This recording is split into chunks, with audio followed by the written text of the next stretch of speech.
L'Italia non deve preoccuparsi, io sì, perché ho la responsabilità della difesa dell'Italia. L'Italia non è il caso che si preoccupi, per adesso le guerre sono ancora lontane, anche se il mondo è un mondo più difficile di quello che c'era 4-5 anni fa. Rassicura l'Italia da Padova il ministro della difesa Guido Crosetto. Nonostante i venti di guerra che soffiano dal Medio Oriente, per il nostro paese non ci sono rischi, e anche per il territorio triveneto, dove sono presenti 2 basi americane a Vicenza e ad Aviano. Il ministro ha puntualizzato che non ci sono state richieste da parte dell'amministrazione americana.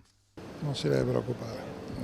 C'è una convenzione che disciplina l'utilizzo delle basi, qualora debbano essere utilizzate per motivi diversi da quelli normali deve essere chiesto l'assenso al governo e nessun assenso, come ho detto stamattina, è stato mai chiesto.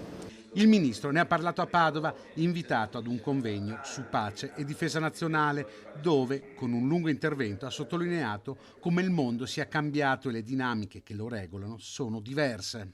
La NATO non ha più ragione di esistere, perché una volta il centro del mondo era l'Oceano Atlantico, adesso il centro del mondo è il mondo.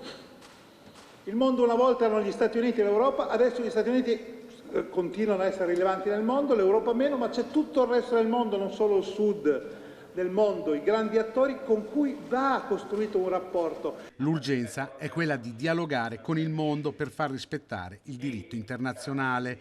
La via è quindi quella di far crescere gli organismi multilaterali, superando ad esempio l'ONU, che ora, ha sottolineato Crosetto, conta meno dei singoli stati. Io penso che l'unica opportunità che ha il mondo di avere pace nei prossimi decenni è di avere organismi multilaterali forti, credibili, in grado di intervenire quando una nazione calpesta il diritto internazionale o il diritto umanitario.